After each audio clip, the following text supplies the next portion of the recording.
ആ സബ്ജക്റ്റിനെ കുറിച്ച് ഇന്ന് ഇന്ത്യയിൽ സംസാരിക്കുവാൻ, എഴുതുവാൻ ഏറ്റവും അനുയോജ്യനായ കഥാകാരനെയാണ് നമുക്ക് ലഭിച്ചത്.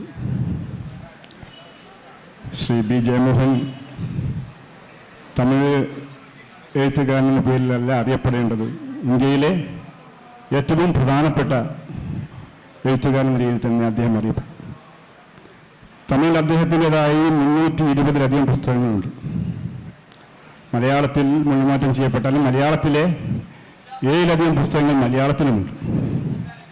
നമുക്കറിയാം, കൃത്യമായ രാഷ്ട്രീയം വെച്ച് പുലർത്തുന്ന ജയമോഹൻ ബദൽ രാഷ്ട്രീയം മുന്നോട്ട് വെക്കുവാനുള്ളതാണ് എൻ്റെ രാഷ്ട്രീയമെന്ന് കൃത്യമായി അവതരിപ്പിച്ച ജയമോഹൻ അദ്ദേഹത്തിൻ്റെ ഏറ്റവും പ്രധാനപ്പെട്ട 2 പുസ്തകങ്ങൾ മലയാളത്തിൽ കോപ്പിറൈറ്റ് ഇല്ലാതെ പ്രസിദ്ധീകരിച്ച 2 പുസ്തകങ്ങൾ.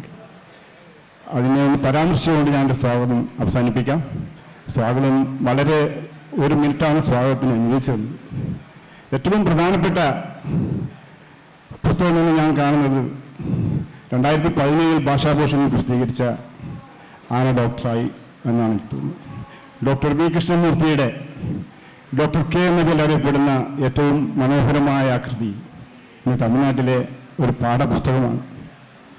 കൃഷ്ണമൂർത്തി എന്ന് പറയുന്ന ഡോക്ടറുടെ ജീവിതകഥ ഇത്രയും മനുഷ്യൻ സാധാരണമായി വിസ്മയകരമായ പര്യവസാനത്തോടുകൂടി അത് അവസാനിപ്പിക്കുന്നു എന്ന് പറയുന്നത് അതൊരു ചെറിയ നോവലാണ്. അതുപോലെ ഏറ്റവും പ്രധാനപ്പെട്ട മറ്റൊരു നോവലാണ് നമുക്ക് ഇന്നലെ ഉദ്ഘാടന സമ്മേളനത്തൊക്കെ വിവരിച്ച ഈ 100 സിംഹാസനം എന്ന് പറയുന്ന കഥ. അതിനെക്കുറിച്ച് പരാമർശിക്കാതെ നമുക്ക് മുന്നോട്ട് പോകാൻ കഴിയുകയില്ല. ഏറ്റവും പ്രധാനപ്പെട്ട ഒരു സാഹിത്യകൃതി എന്ന നിലയിൽ മലയാളത്തിൽ ഏറെ ചർച്ച ചെയ്യപ്പെട്ട 30ഓളം പ്രസിദ്ധീകരണക്കാർ അത് കോപ്പിറൈറ്റ് ഇല്ലാത്തതുകൊണ്ട് തന്നെ പ്രസിദ്ധീകരിച്ച ആ പുസ്തകം 100 സിംഹാസനങ്ങൾ കാപ്പൻ എന്ന് പറയുന്ന കുട്ടിയിൽ നിന്ന് ധർമ്മപാലൻ IAS-ലേക്കുള്ള ഒരു ട്രാൻസ്ഫോർമേഷനാണ് അത് എന്ന് നിങ്ങൾ മനസ്സിലാക്കുന്നത്. അതൊരു വലിയ സംഭവമാണ്. നമ്മുടെ നാടിൻ്റെ ദളിത് ചരിത്രമാണ് ആ പുസ്തകം അനാവരണം ചെയ്യുന്നത്. മറ്റൊന്നും ഞാൻ പറയുന്നില്ല. അദ്ദേഹത്തെ നമ്മുടെ നാട്ടിലേക്ക് എത്തിക്കുവാൻ കഴിഞ്ഞ വർഷം ഞങ്ങൾ ശ്രമിച്ചതായിരുന്നു. ഇന്ന് നമ്മുടെ ഈ പരിപാടിയിൽ സംബന്ധിച്ചുകൊണ്ട് നമ്മോട് അദ്ദേഹത്തിൻ്റെ അഭിപ്രായങ്ങൾ രേഖപ്പെടുത്തുവാനും പറയുവാനുമുള്ള ഈ അവസരം ലഭിച്ചതിൽ ഞാൻ ഏറെ അദ്ദേഹത്തെ ബഹുമാനിച്ചുകൊണ്ട് അദ്ദേഹത്തെ വടകരയ്ക്ക് വേണ്ടി സ്വാഗതം ചെയ്യുകയാണ്. അതുപോലെ ശ്രീമതി ജ്യോതിഷ ഈ മോഡറേറ്ററായി അദ്ദേഹത്തോടൊപ്പം ഇവിടെയുണ്ട്. അവരെയും സ്വാഗതം ചെയ്യുന്നു. ശ്രീ ബി ജയമോഹനെ ഒരിക്കൽ കൂടി സ്വാഗതം ചെയ്തുകൊണ്ട് അവസാനിപ്പിക്കും.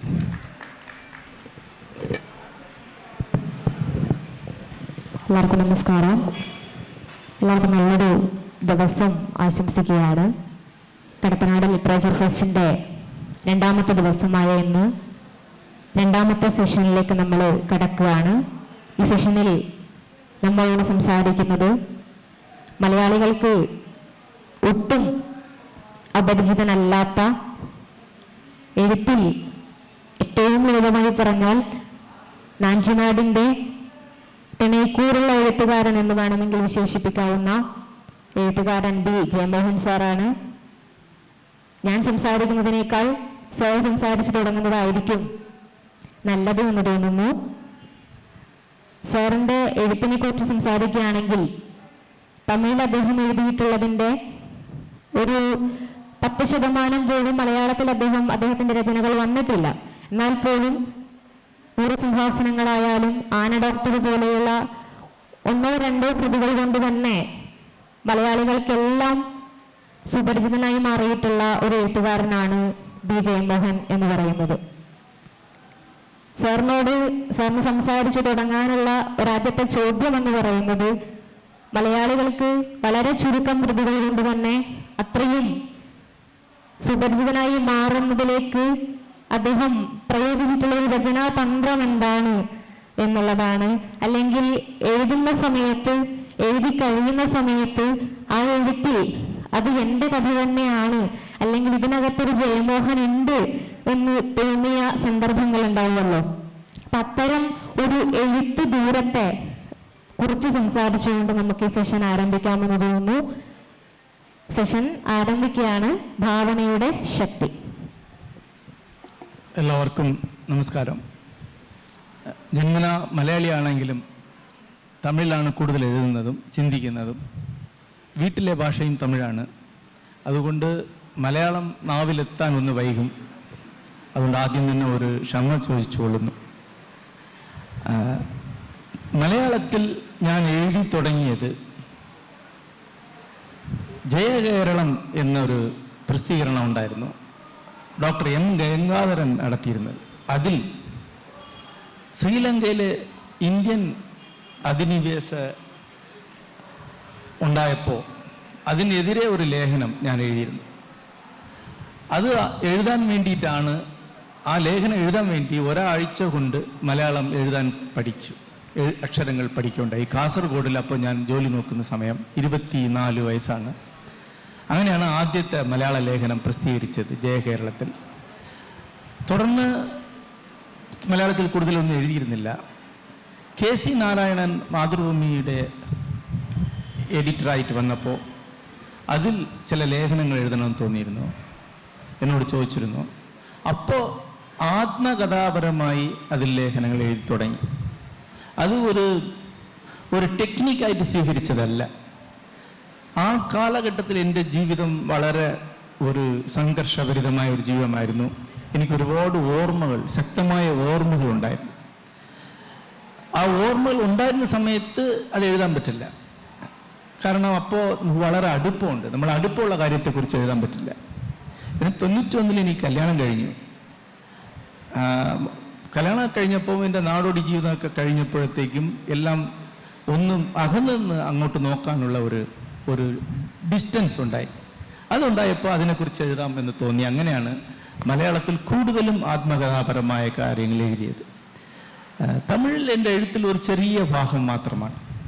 തമിഴിലെ എഴുത്തുകൾ കൂടുതലും ഞാൻ എഴുതിയിട്ടുള്ളത് ചരിത്രം, തത്വചിന്ത, അത് സംഭവിച്ചിട്ടുള്ള നോവലുകളും രചനകളും. മുഴുവൻ തമിഴ് സംസ്കാരവും ഫിക്ഷനൈസ് ചെയ്ത് തിരിച്ചെഴുതുക എന്നുള്ളതാണ് എൻ്റെ ഉദ്യമം എന്ന് പറയാം. അങ്ങനെ നോക്കിയാൽ ഏതാണ്ട് 1,00,000-ഓളം പേജുകൾ തമിഴിൽ എഴുതിയിട്ടുണ്ട് ഞാൻ. അതിലൊരു ചെറിയ ഭാഗം മാത്രമാണ് മലയാളത്തിൽ വന്നിട്ടുള്ളത്. അത് മിക്കവാറും ആത്മകഥാപരമായ കാര്യങ്ങളാണ് ഇവിടെ വന്നിട്ടുള്ളത്. പിന്നെ 2010 എഴുതിയ ഈ ബയോഗ്രഫിക്കൽ സ്റ്റോറീസ് എന്ന് പറയാവുന്ന അറം എന്ന ഒരു സമാഹാരത്തിലെ കഥകളാണ് മലയാളത്തിൽ 100 സിംഹാസനങ്ങൾ, അറം, ആന ഡോക്ടർ, ഇതുപോലത്തെ കഥകളാണ്. ഇപ്പം അടുത്ത കാലത്ത് ചോറ്റുകണക്ക്, ഈ കഥകളെല്ലാം ഒരു സമാഹാരത്തിലുള്ള കഥകളാണ്. അത് 2010 ജനുവരി മുതൽ 15 ദിവസം തുടർച്ചയായി എൻ്റെ വെബ്സൈറ്റിൽ എഴുതിയ കഥകളാണ്. അതെല്ലാം ദിവസം ഒരു കഥ വീതം ഞാൻ എഴുതുകയുണ്ടായി. ആ കഥയാണ് അറം എന്ന പേരിൽ ഒരു സമാഹാരമായത്. തമിഴ് ചരിത്രത്തിൽ ഏറ്റവും കൂടുതൽ വിറ്റഴിഞ്ഞ പുസ്തകം അത് തന്നെയാണ്, കൃതി അത് തന്നെയാണ്. ഇപ്പോൾ ഇംഗ്ലീഷിൽ സ്റ്റോറീസ് ഓഫ് ദി ട്രൂ എന്ന പേരിൽ വന്നിട്ട് പ്രസിദ്ധീകരിച്ചിട്ടുണ്ട്. ജഗർനാട്ട് പ്രസിദ്ധീകരിച്ചിട്ടുണ്ട്. അത് ഏറ്റവും കൂടുതൽ ഇംഗ്ലീഷിൽ വിറ്റഴിഞ്ഞ കൃതിയാണ്. ഈ ഓഗസ്റ്റിൽ അമേരിക്കയിലെ FSG എന്ന പ്രസിദ്ധീകരണം സ്റ്റോറീസ് ഓഫ് ദി ട്രൂ പ്രസിദ്ധീകരിക്കുന്നുണ്ട്. വളരെ പ്രധാനപ്പെട്ട ഒരു പബ്ലിക്കേഷനാണ്. ഇൻ്റർനാഷണൽ എഡിഷനായിട്ട് വരാൻ പോവുക. അത് ഒരു ബയോഗ്രഫിക്കൽ എലിമെൻ്റാണ്. ഈ എലിമെൻറ്റിൽ നിന്ന് നിങ്ങൾ ചോദ്യത്തിന് ഈ സദസ്സിൻ്റെ ശീർഷത്തിലേക്ക് വരാം. ഭാവനയുടെ ശക്തി. ഭാവനയുടെ ശക്തി എന്ന് പറയുമ്പോൾ ഇവിടെ വേദിയിൽ അരങ്ങിലിരിക്കുന്ന ആളുകൾ ഫിക്ഷൻ്റെ ശക്തി, അതായത് സാഹിത്യത്തിൻ്റെ ശക്തി എന്ന് ഞാൻ പറയും എന്ന് ഉദ്ദേശിക്കുന്നുണ്ടാവും. പക്ഷെ ഞാൻ ഉദ്ദേശിക്കുന്നത് അതല്ല. സുഹൃത്തുക്കളെ, ഞാൻ എഴുതിയ ഒരു കൃതിയാണ് പൊന്നിയിൻ സെൽവൻ എന്ന സിനിമ. ചിലർ കണ്ടിട്ടുണ്ടാവും. അതിൽ ഒരു ചരിത്ര സംഭവമുണ്ട്. അതിൻ്റെ പ്രധാന നായകന്മാരിൽ ഒരാളായ ആദിത്യ കരികാലൻ 7-ാം നൂറ്റാണ്ടിൽ അല്ലെങ്കിൽ 8-ാം നൂറ്റാണ്ടിൽ കൊല്ലപ്പെട്ടു. അദ്ദേഹം കൊന്നത് ആണ് എന്നുള്ളത് രാജരാജ ചോഴൻ്റെ ഭരണകാലത്ത് ഉടയാർകുടി എന്ന പേര് ഒരു സ്ഥലത്തുണ്ടായ ഒരു ശിലാലിഖിതത്തിലൂടെയാണ് ഇപ്പോൾ എല്ലാവർക്കും അറിയാവുന്നത്. അദ്ദേഹത്തെ കൊന്നത് ആളുകളാണ്. ആ കൊന്ന രവിദാസൻ തുടങ്ങിയവരെ ശിക്ഷിക്കുകയും നാടുകടത്തുകയും ചെയ്തു എന്ന് രാജരാജ ചോഴൻ്റെ ഒരു ശിലാലിഖിതമാണ്. ഈ ശിലാലിഖിതം 1950 തന്നെ ചരിത്ര ഗവേഷകന്മാർ പഠിച്ചു. അതിലുണ്ടായിരുന്നത് രവിദാസൻ തുടങ്ങിയ പ്രമാണിമാർ ശിക്ഷിക്കപ്പെട്ടു. പ്രമാണി എന്ന് പറഞ്ഞാൽ ആർക്കും മനസ്സിലാകാതൊന്നുമില്ലല്ലോ മലയാളികൾക്ക്. പ്രമാണിമാർ എന്ന വാക്കാവുള്ളത്. പക്ഷേ തമിഴർ ബ്രാഹ്മണർ എന്നതിനെ വായിച്ചു. പ്രമാണി എന്നുള്ള വാക്ക് തമിഴിലില്ല, ഉണ്ടായിരുന്നു, ഇപ്പം ഇല്ല. അപ്പൊ പ്രമാണി എന്നുള്ളത് ബ്രാഹ്മണർ എന്ന് വായിക്കുകയും ആദിത്യ കരികാലനെ ബ്രാഹ്മണർ കൊന്നു എന്ന് ചരിത്രം ഉണ്ടാക്കുകയും ഏതാണ്ട് 100 നൂറ്റാണ്ട് കാലമായിട്ട് ഈ ചരിത്രം നിലനിൽക്കുകയും ചെയ്തിട്ടുണ്ട്. അതാണ് ഭാവനയുടെ ശക്തി എന്ന് പറയുന്നത്. ഇതിനെതിരെ, ഈ ഭാവനയ്ക്കെതിരെ 100 പുസ്തകം എഴുതിയാൽ പോലും എഴുത്തുകാരന് പിടിച്ചു നീക്കാൻ പറ്റില്ല. ആവർത്തിച്ച് ചരിത്രകാർ പറയുന്നുണ്ട് ഇത് പ്രമാണിമാരാണ്. പ്രമാണിമാർ എന്ന് പറയുന്നത് ഒരു വില്ലേജ് ഹെഡായിരിക്കാം, അല്ലെങ്കിൽ ഒരു ക്ലാൻ ഹെഡായിരിക്കാം. ചില ചരിത്രകാർ പറയുന്നത് അന്ന് ശൈവ ട്രഡീഷനിലെ ചില കൾട്ടുകളുണ്ടായിരുന്നു, പ്രത്യേകിച്ചും വീരശൈവ കൾട്ടുകളുണ്ടായിരുന്നു. ആ ഏതോ ഒരു കൾട്ടിലെ ഒരു ആളാണ് കൊന്നത്. അതാണ് പ്രമാണി എന്ന വാക്കിനർത്ഥം എന്നാണ് ചരിത്രകാർ പറയുന്നത്. പക്ഷെ രാഷ്ട്രീയക്കാർ അത് വിശ്വസിക്കാനായിട്ട് തയ്യാറല്ല.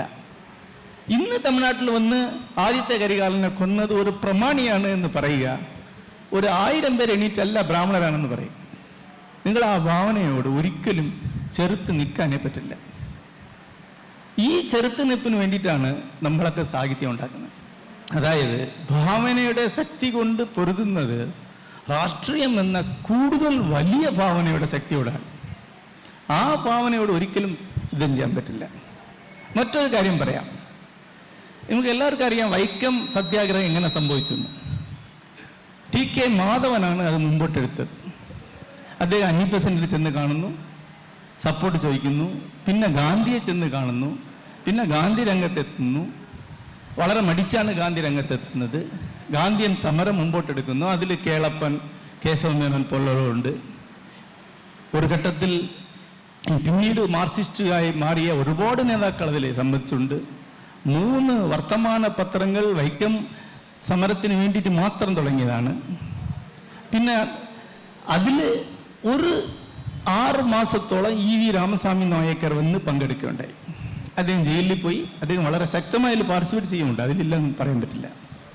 എന്നിട്ട് അതിനുശേഷം പിന്നെയും അദ്ദേഹം EV രാമസ്വാമി നായക്കർ തമിഴ്നാട്ടിൽ മടങ്ങിയതിന് ശേഷം പിന്നെയും 1.5 കൊല്ലം സമരം മുമ്പോട്ട് പോവുകയും പിന്നെ ഗാന്ധി വരികയും പിന്നെ കേണൽ പിറ്റ് അതിൽ ഇടപെടുകയും മന്നത്ത് പത്മനാഭനും നാരായണഗുരു രംഗത്ത് വരികയും അതിനുശേഷം ഉടമ്പാടുണ്ടാകുകയും ചെയ്തു.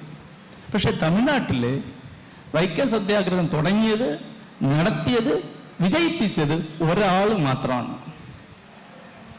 ഇതാണ് ചരിത്രം, പുസ്തകത്തിലെ ചരിത്രം. അങ്ങനെ അല്ല എന്നൊരു ലേഖനം ഞാൻ എഴുതി, ചരിത്രം മാത്രം അങ്ങോട്ട് എഴുതി.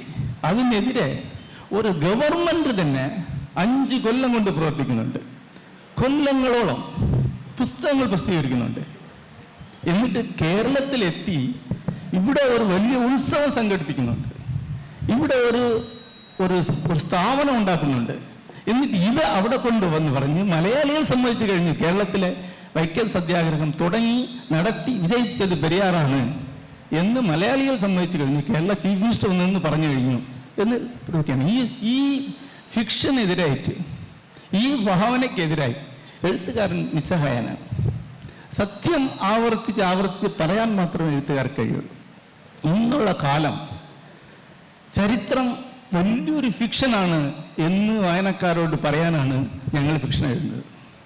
ചരിത്ര സത്യം വിളിച്ച് പറയാനാണ്. രാഷ്ട്രീയം വലിയൊരു ഫിക്ഷനാണ്, ഭാവനയുടെ ശക്തി അവിടെയാണ് ഉള്ളത് എന്ന് പറയാനാണ് ഞങ്ങൾ ഫിക്ഷൻ എഴുതുന്നത്. അപ്പൊ ഇന്നുള്ള ഭാവനയുടെ ശക്തി ഉള്ളത് സാഹിത്യത്തിലല്ല, ഈ സോക്കാൾഡ് ഹിസ്റ്ററിയിലും സോക്കാൾഡ് പോളിറ്റിക്സിലുമാണ്. അതാണ് ഞാൻ ഈ വേദിയിൽ വളരെ ശക്തമായിട്ട് പറയാൻ ആഗ്രഹിക്കുന്നത്. ഒരു എഴുത്തുകാരനായി ഞാൻ സാഹിത്യത്തിലേക്ക് കടന്നു വരുമ്പോൾ വ്യക്തിപരമായ എഴുത്താണ് കൂടുതൽ മുമ്പോട്ട് നിന്നത്. അതായത് എക്സിസ്റ്റൻഷ്യലിസം, അസ്തിത്വ ദുഃഖം.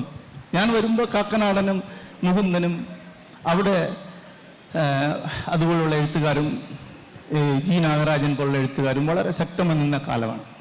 പക്ഷേ അവർ ആർക്കും വ്യക്തിപരമായിട്ട് വലിയ പ്രശ്നങ്ങളുള്ള ആളുകളല്ല, എനിക്കറിയാം.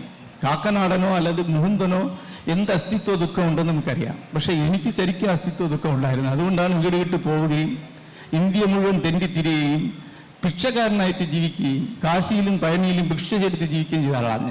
പക്ഷേ എൻ്റെ പ്രശ്നം അസ്തിത്വ ദുഃഖം ആയിരുന്നില്ല. ഞാൻ കണ്ട ഇന്ത്യയാണ്. ആ ഇന്ത്യയുടെ ചരിത്രവും തത്വചിന്തയും തന്നെയാണ് എൻ്റെ പ്രശ്നം. അപ്പോൾ അത് എഴുതാനുള്ള ഒരു സാഹിത്യം ഉണ്ടാക്കണം എന്നാണ് ഞാൻ വിചാരിച്ചത്. അപ്പോൾ എനിക്ക് ആധുനികതയുടെ ഒരു താല്പര്യം ഉണ്ടായിരുന്നില്ല. മോഡേണിസത്തെ ഞാൻ കടന്നു പോകാനാണ് ആഗ്രഹിച്ചത്.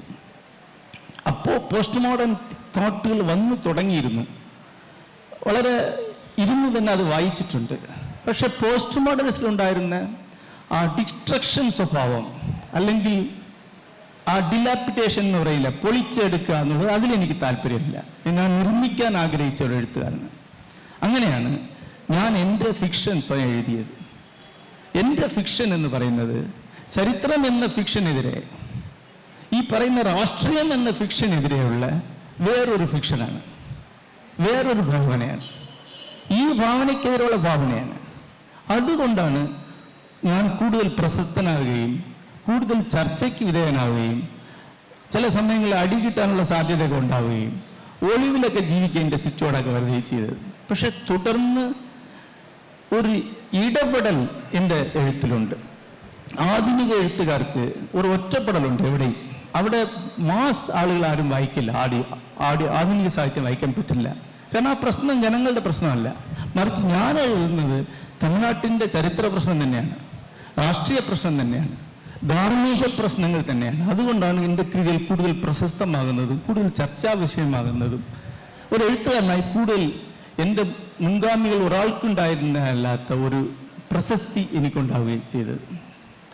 അങ്ങനെയാണ് ഒരു എഴുത്തുകാരനായി എൻ്റെ ഭാവനയെ കൊണ്ട് തമിഴ് ചരിത്രം എന്ന ഭാവനയ്ക്കെതിരെ നിൽക്കാൻ കഴിഞ്ഞത്. ആ ഭാവനയുടെ ശക്തി കൊണ്ടാണ് ഒരു വായനക്കാരുടെ വൃത്തം ഞാൻ ഉണ്ടാക്കാൻ കഴിഞ്ഞിട്ടുണ്ട്. ഒരു സ്ഥാപനമായിട്ട് തന്നെ അതിനെ മാറ്റാൻ കഴിഞ്ഞിട്ടുണ്ട്. കഴിഞ്ഞ 20ഓളം കൊല്ലമായി എൻ്റെ വായനക്കാരുടെ സംഘടന തമിഴ്നാട്ടിലെ ഏറ്റവും കൂടുതൽ പ്രധാനപ്പെട്ട 3 അവാർഡുകൾ ഞങ്ങൾ കൊടുക്കുന്നതാണ്. എൻ്റെ ഗുരു നിത്യ ചൈതന്യതയുടെ പേരിൽ നിത്യവനം എന്ന പേരിൽ ഒരു പഠന കേന്ദ്രം ഉണ്ടാക്കുകയും അവിടെ ഓരോ ആഴ്ചയും തത്വചിന്ത, സാഹിത്യം തുടങ്ങിയവ പഠിപ്പിക്കുന്ന ശിബിരങ്ങൾ തുടർന്ന് നടത്തും. 200ഓളം ശിബിരങ്ങൾ കഴിഞ്ഞിട്ടുണ്ട്, നടത്തുകയും ചെയ്യുന്നു. അപ്പോൾ ഇത് ഇന്റലക്ച്വൽ ഗ്രൂപ്പ് എന്ന് പറയാം, ഒരു ചെറിയ ഒരു വൃത്തമാണ്, വളരെ ചെറിയ സംഖ്യയേ ഉള്ളൂ. കൂടിപ്പോയാൽ തമിഴ്നാട് മുഴുവൻ എൻ്റെ വായനക്കാർ ഒരു 2 ലക്ഷം പേരുണ്ടെങ്കിൽ കൂടുതലാവും. 2 ലക്ഷം പേരുണ്ടാവാൻ സാധ്യതയുണ്ട്. ഈ 2 ലക്ഷം പേർ വായനക്കാരിൽ നല്ല തീവ്രതയോടെ എൻ്റെ ഒപ്പം നിൽക്കുന്ന ആളുകൾ 5000 പേരുണ്ടാവും.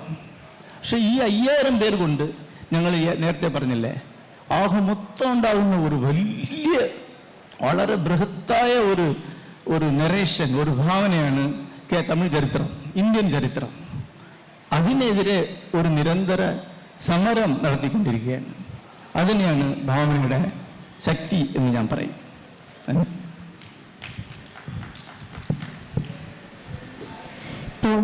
കുറച്ച് ഭാഷണത്തിലേക്ക് വന്നു കഴിഞ്ഞാൽ അതില് കാപ്പൻ എന്ന് പറയുന്ന കഥാപാത്രം ധർമ്മപാലനിലേക്ക് എത്തുന്ന ഒരു ദൂരമാണ് ആ നോവൽ എന്ന് പറയുന്നത്.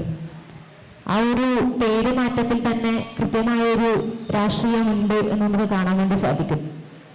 അപ്പൊ അതില് ഒരു നയാടിയായിട്ടുള്ള ആള് ധർമ്മം പാലിക്കേണ്ടി വരുന്ന സമയത്തും അദ്ദേഹത്തിന്റെ ഉള്ളില് നയാടി എന്നും നയാടി തന്നെയാണ് എന്നുള്ള ഒരു സ്വത്വബോധം വേറെ വെക്കുന്നുണ്ട്.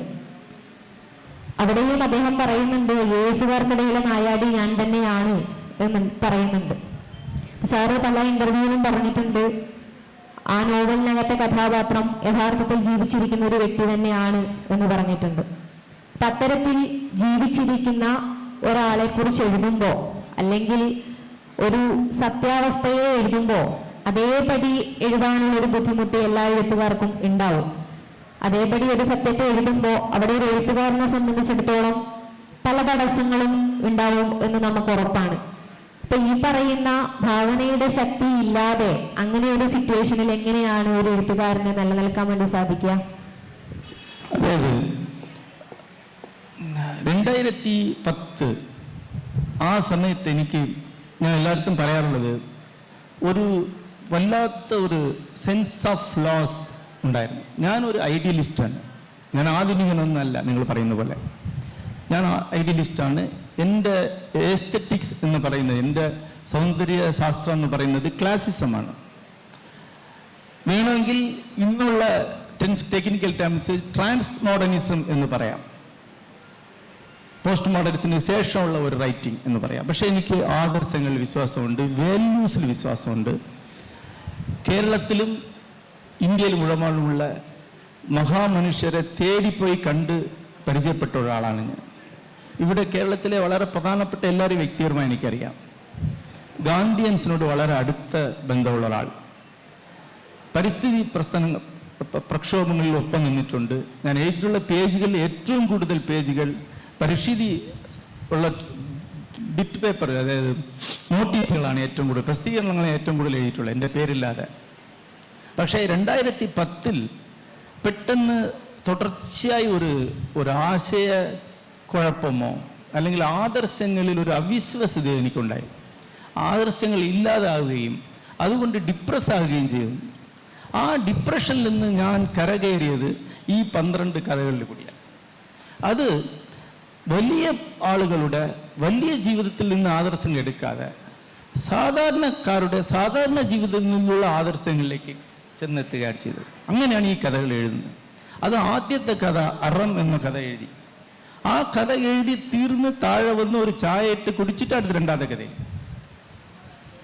ഇടവെളിയേ ഇല്ലാതെ, അതായത് ഒരു ദിവസം 10-12 മണിക്കൂർ ഇരുന്ന് 14 ദിവസം കൊണ്ട് എഴുതിയതാണ് ഈ എല്ലാ കഥകളും. തുടർച്ചയായി എൻ്റെ വെബ്സൈറ്റിൽ ഇത് പബ്ലിഷ് ചെയ്തു. അപ്പോൾ ടൈംസ് ഓഫ് ഇന്ത്യ അതിനൊരു ശീർഷകം, ഒരു ന്യൂസ് കൊടുത്തിരുന്നു, തണ്ടർ ബോൾട്ട് എവറി ഡേ എന്ന് പറഞ്ഞു. കാരണം തമിഴ്നാട് മുഴുവൻ ഒരു ഉണർവുണ്ടാക്കിയ കഥകളാണിത്. ആ കഥകൾ എനിക്ക് നല്ല റെസ്പോൺസ് ഉണ്ടാക്കി. കാരണം ഇപ്പോൾ കെത്തേൽ സാഹിബ് ഒരാളെ പറ്റി ഒരു കഥ എഴുതി കഴിഞ്ഞാൽ 100 കെത്തേൽ സാഹിബുകളുടെ കഥയാണ് എനിക്ക് വായനക്കാരെ എഴുതി ഇങ്ങോട്ട് അയക്കുന്നത്. ഞങ്ങളുടെ നാട്ടിൽ ഒരാളുണ്ട്, ഇവിടെ ഒരാളുണ്ട്. അങ്ങനെ വീണ്ടും ആ ആദർശത്തിലേക്ക് ഞാൻ ഉറച്ചു. അതിലൊരു കഥയാണ് ഈ 100 സിംഹാസനങ്ങൾ. ആ നായകൻ എനിക്ക് വ്യക്തിപരമായിട്ട് അറിയാവുന്ന ഒരാളാണ്. ഞാൻ ആദ്യം പറഞ്ഞില്ല, എൻ്റെ ആദ്യത്തെ മലയാള ലേഖനം എഴുതിയപ്പോൾ എനിക്ക് ചില ലീഗൽ പ്രശ്നങ്ങളുണ്ടായി. എൻ്റെ ജോലി പോകുന്ന സിറ്റുവേഷനായി. ആ സമയത്ത് എന്നെ രക്ഷിച്ചതെല്ലാം അദ്ദേഹമാണ്. വ്യക്തിപരമായി അറിയാവുന്ന ആളാണ്. സുന്ദരരാമസ്വാമിയുടെ സദസ്സിൽപ്പെട്ട ഒരാളായിരുന്നു. ഇപ്പോഴും ജീവിച്ചിരിപ്പുണ്ട് മുംബൈയിൽ. അദ്ദേഹത്തിൻ്റെ ജീവിതമാണ് ഞാൻ എഴുതിയത്. ആ കഥ 91 ഒരിക്കൽ ഞാൻ എഴുതിയിരുന്നു. എൻ്റെ സുഹൃത്തുക്കൾ വായിച്ചിട്ടുണ്ട്. ബാബാ ചെല്ലത്തുറയുടെ വീട്ടിൽ വെച്ചാണ് ആ കഥ വായിച്ചത് ഞങ്ങൾ. പക്ഷെ അപ്പം അത് കഥ ശരിയായില്ല എന്ന് എനിക്ക് തന്നെ തോന്നി.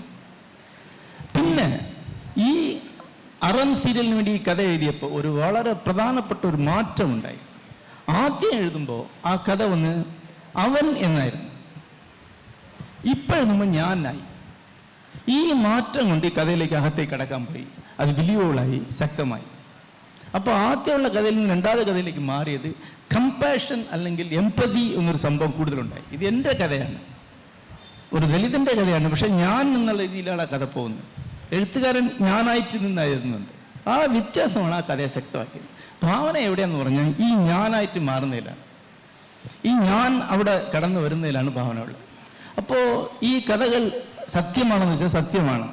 പക്ഷേ they are more truth, they are truer than the truth. ഈ എൻറിച്ച്ഡ് ട്രൂത്ത് എന്നുള്ളതാണ് ഭാവനയിലൂടെ സംഭവിക്കുന്നത്. യഥാർത്ഥ കഥ അങ്ങനെ എഴുതിയാൽ ഈ ശക്തി അതിലുണ്ടാവില്ല. ഈ ശക്തി എങ്ങനെ വരുമെന്ന് പറഞ്ഞാൽ, ഈ കഥാനായകൻ എന്നെ ഈ കഥ വായിച്ചിട്ട് എനിക്ക് വിളിച്ച് പറഞ്ഞു. എന്നെ മോനെ എന്ന് വിളിക്കുന്ന ആളാണ്, മലയാളിയാണ്. മോനെ, ഞാൻ കടന്നുപോയതിൽ കൂടി നീ കടന്നുപോയിരിക്കുന്ന കാണുമ്പോൾ കരച്ചിലാവരുന്നു. നിനക്ക് ഇതിൻ്റെ ആവശ്യമുണ്ടോ എന്ന്. അതിൽ ഒരു സന്ദർഭം വെളുത്തു തുടുത്ത തൻ്റെ മകനെ കണ്ട് അച്ഛൻ ഈ വെളുത്തു തുടുത്ത കുട്ടി ചത്തുപോയാൽ എന്ത് എന്ന് ആഗ്രഹിക്കുന്നു. ഒരു മൊമെന്റ് ഈ സന്ദർഭം കഥാനായകൻ എന്നോട് പറഞ്ഞ് ഇത് എന്നിലേക്ക് കടന്ന് നിനക്ക് എഴുതാൻ കഴിഞ്ഞു. ഇതാണ് ഭാവന. You are the writer, I bless you എന്നൊരു കത്തെനിക്ക് എഴുതി. ഇതാണ് ഭാവന. ഈ സന്ദർഭത്തിലേക്ക് ഒരു എഴുത്തുകാരൻ വേറൊരു ജീവിതത്തിലേക്ക് കടന്ന് എഴുതാൻ കഴിയുമോ? കഴിയും. അപ്പൊ പലരും ചോദിക്കാറുണ്ട്, ഒരു ദലിതന്റെ ജീവിതം ഒരു നോൺ ദലിത് എഴുതാൻ പറ്റുമോ? ആ ചോദ്യം ചോദിക്കുന്ന ഒരാൾക്ക് സാഹിത്യത്തിനെ പറ്റി ഒന്നും അറിയില്ല.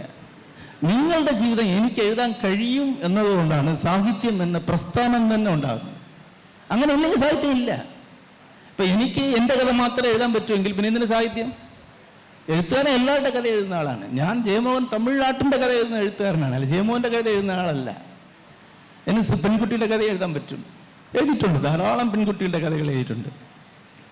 അല്ലെങ്കിൽ വൃദ്ധയുടെ കഥ എഴുതാൻ പറ്റും, മൃഗങ്ങളുടെ കഥ എഴുതാൻ പറ്റും. ഭാവന എന്ന് പറയുന്നത് എവിടെയും ചെന്നെത്താവുന്നതാണ്. ആ സാധ്യത ഭാഷയ്ക്കും ഭാവനയ്ക്കും ഉള്ളത് കൊണ്ടാണ് സാഹിത്യം എന്ന പ്രസ്ഥാനം നിലനിൽക്കുന്നു പോകുന്നത്. ഭാവനയ്ക്ക് ശക്തി കൈവരുന്നതിൽ മറ്റൊരു പ്രധാനപ്പെട്ട ഘടകം ഭാഷയാണ്. പി സാറ് പറഞ്ഞ പോലെ ഞാൻ എന്നുള്ളത് ഞാനായി മാറുന്നിടത്തൊരു ഭാവനയുണ്ട് എന്ന് സാർ പറഞ്ഞു. ഇപ്പോ സാറിന്റെ കൃതികൾ നോക്കുകയാണെങ്കിൽ ഇപ്പോ വെണ്ണിരശ് കുറ്റവി പോലെയുള്ള കൃതികളെല്ലാം എഴുതിയിട്ടുള്ളത് ശുദ്ധ തമിഴിലാണ് എന്ന് സാർ പലയിടത്തും പറഞ്ഞിട്ടുണ്ട്. അതേപോലെ മലയാളത്തിൽ ഇപ്പൊ 100 സിംഹാസനങ്ങൾ വായിക്കുമ്പോഴായാലും ആന ഡോക്ടർ വായിക്കുമ്പോഴായാലും ഒക്കെ അതിലെല്ലാം കാണാൻ പറ്റുന്നത് ശുദ്ധമായ മലയാള ഭാഷയാണ്. അതിൽ മറ്റൊരു ഭാഷയുടെ സ്വാധീനവും നമുക്ക് കാണാൻ വേണ്ടി സാധിക്കില്ല.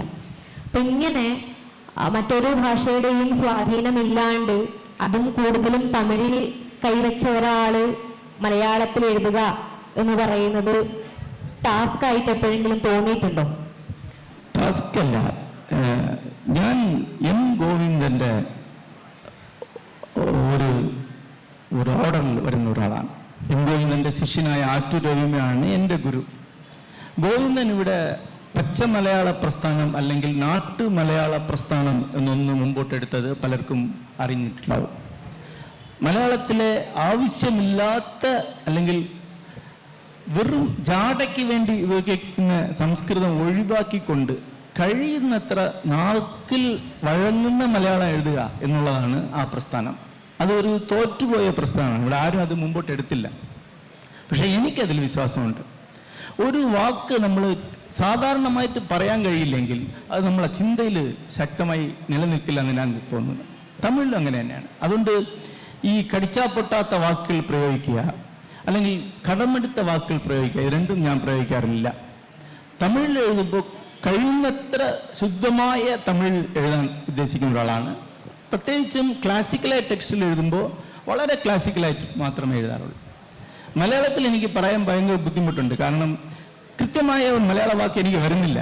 പക്ഷെ എഴുതുമ്പോൾ വളരെ ബുദ്ധിമുട്ടി ഒരു തവണ എഴുതി അല്ലെങ്കിൽ 2 തവണ എഴുതി കൂടുതലും നാട്ടു മലയാളത്തിൽ എഴുതാനാണ് ഞാൻ ശ്രമിക്കാറുള്ളത്. ഇപ്പം ഞാൻ സ്വയം എഴുതിയിട്ടുള്ള അല്ലെങ്കിൽ തമിഴിൽ നിന്ന് സ്വയം വിവർത്തനം ചെയ്തിട്ടുള്ള കൃതികൾക്കും ഈ അടുത്ത കാലത്ത് വേറൊരു മലയാള വിവർത്തകൻ എൻ്റെ ഒരു കഥ വിവർത്തനം ചെയ്തിട്ടുണ്ട്, ചോറ്റുകണക്ക്. അതിന് തമ്മിലുള്ള വ്യത്യാസം കണ്ടാൽ അറിയാം. ഇത് കൂടുതൽ മാനകമായ സംസ്കൃത പദങ്ങൾ കൂടുതൽ പ്രയോഗിച്ചിട്ടുള്ള ഒരു ട്രാൻസ്ലേഷനാണ്. ഞാൻ എഴുതുമ്പോൾ ആ സംസ്കൃത വാക്കുകൾ ഉണ്ടാവില്ല. എനിക്കത് നാട്ടു മലയാളം തന്നെ ആവണം എന്നൊരു ധാരണയുണ്ട്. അതെനിക്ക് കൂടുതൽ അടുപ്പമുള്ള ഭാഷയാണ്. എൻ്റെ അമ്മയും അമ്മച്ചിമാരൊക്കെ പറഞ്ഞ ഒരു ഭാഷ, അതിലേക്ക് പോകാനാണ് എനിക്ക് എപ്പോഴും താല്പര്യം ഉണ്ടാവുക.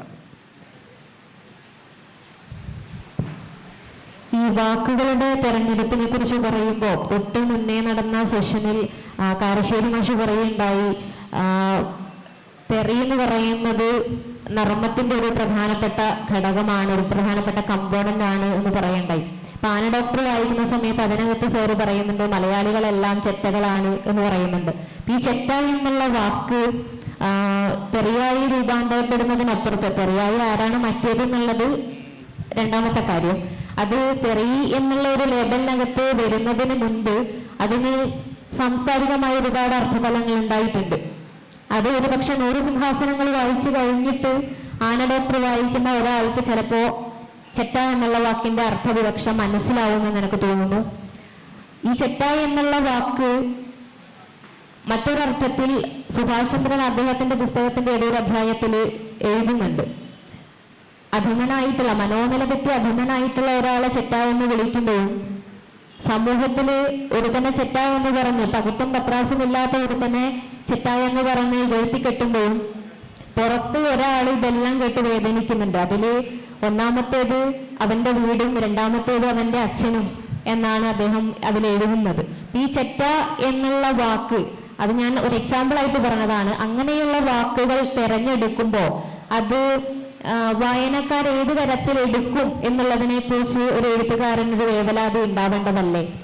അതായത് ആദ്യമായിട്ട് മലയാളത്തിൽ എഴുതുന്ന പല എഴുത്തുകാർക്കും, സുഭാഷ് ചന്ദ്രനും ചേർത്താണ് ഞാൻ പറയുന്നത്, വാക്കുകളെ കുറിച്ച് വലിയ ബോധമൊന്നുമില്ല. സമകാല രാഷ്ട്രീയത്തിൽ എന്ത് പറഞ്ഞാൽ അത് ക്ലിക്കാവും എന്നുള്ളത് കൊണ്ട് പറയുന്നതാണ്. ചെറ്റ എന്ന് പറയുന്നത് വീട്ടിനെയോ കൂരയോ ഉദ്ദേശിച്ചുള്ള വാക്കല്ല. ചവറ് എന്നാണ് അതിൻ്റെ അർത്ഥം. മനസ്സിലായില്ല? ചവറ്, ശരിക്ക് തമിഴിൽ പറയും. ചെറ്റ എന്ന് പറയുന്നത് ചവറ്.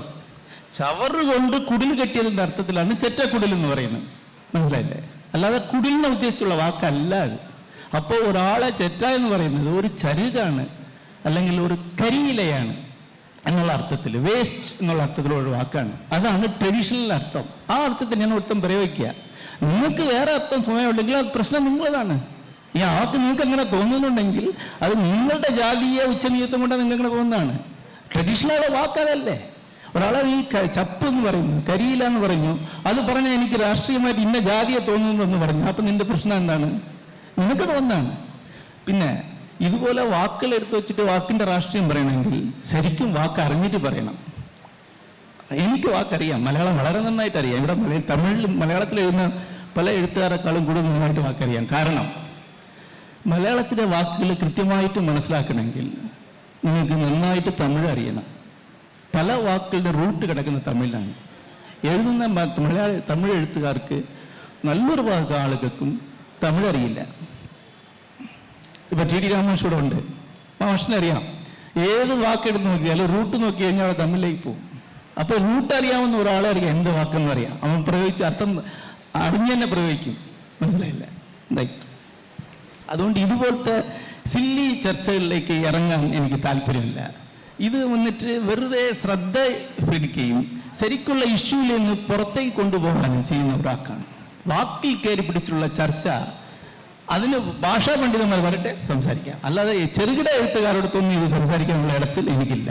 ഞാനത് ചോദിച്ചത് ഭാവനയുടെ ശക്തി എന്ന് പറയുമ്പോൾ ഭാവനയ്ക്ക് ശക്തി വരുന്നത് വാക്കുകളുടെ തെരഞ്ഞെടുപ്പ് കൊണ്ടുകൂടിയാണല്ലോ എന്നുള്ളത് കൊണ്ടാണ്. ആ ഒരു നിങ്ങൾ പറയാ പന്ന എന്ന് പറയാം, പന്ന എന്ന് പറയും അല്ലേ? പന്ന എന്ന് ചീത്ത പറയുന്ന ഒരു പദമുണ്ട്. എന്താണ് പന്ന എന്നുള്ള വാക്കിന്റെ അർത്ഥം? മലയാളിക്ക് അറിയില്ല. പന്ന എന്ന് പറഞ്ഞാൽ വേരിന്റെ, അതായത് ഒരുപാട് വേരുകൾ അടറുകയും അതുകൊണ്ട് ഒന്നും മുളയ്ക്കാൻ പറ്റാതാകുകയും ചെയ്യുന്ന ഒരു സ്ഥലമാണ് പന്ന എന്ന് പറയുന്നത്. തെങ്ങിന്റെ പന്ന എന്ന് പറയും. അവിടെ ഒന്നും മുളയ്ക്കില്ല. അതിനാണ് ഈ വാക്ക് വരുന്നത്. അങ്ങനെയാണ് മലയാളത്തിലെ വാക്കുകളുള്ളത്. നാട്ടു മലയാളം എന്ന് പറയുന്നത് അവിടെ നിന്ന് വരുന്നതാണ്. കൃഷിയും മറ്റുപോലത്തെ കാര്യങ്ങൾ വരുന്നതാണ്. അല്ലാതെ നിങ്ങൾ പുസ്തകം വായിച്ചിട്ടൊന്നും അതിൽ വരില്ല. ഞാൻ കൃഷി ചെയ്ത ആളാണ്, എനിക്കറിയാം കൃഷി എന്താണ്. അത് നിങ്ങൾ മാത്രമല്ല നല്ല മലയാളം സംസാരിക്കുന്ന ഒരു തിരുവനന്തപുരം ഭാഗത്ത് ജീവിക്കുന്ന ആളാണ്, അല്ലാതെ നഗരത്തിൽ ജനിച്ച ആളല്ല. അതുകൊണ്ട് നിങ്ങൾ വായിക്കുന്ന ഒരു 4 പുസ്തകത്തിൽ നിന്ന് വരുന്ന അർത്ഥമൊന്നും എനിക്കല്ല. ഞാൻ സാഹിത്യത്തിൽ നിന്ന് എടുക്കുന്നത് അല്ലെങ്കിൽ ജീവിതത്തിൽ നിന്ന് എടുക്കുന്ന ആളാണ്. ഓക്കെ, ഈ സെഷനിനെ ഓഡിയൻസിലേക്ക് പോവാണ്. ഓഡിയൻസിന് എന്തെങ്കിലും ചോദിക്കാനുണ്ടെങ്കിൽ ചോദിക്കാം.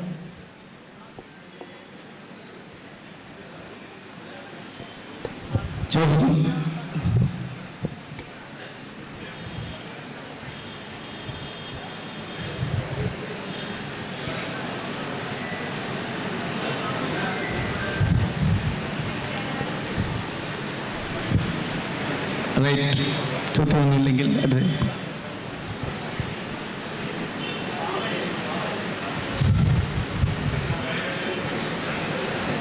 ഭയങ്കര സൈലൻസ് ആയിരിക്കും.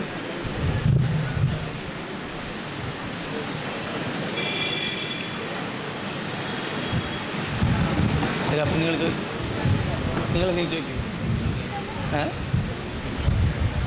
ഓഡിയൻസ് ആരും ചോദിക്കും?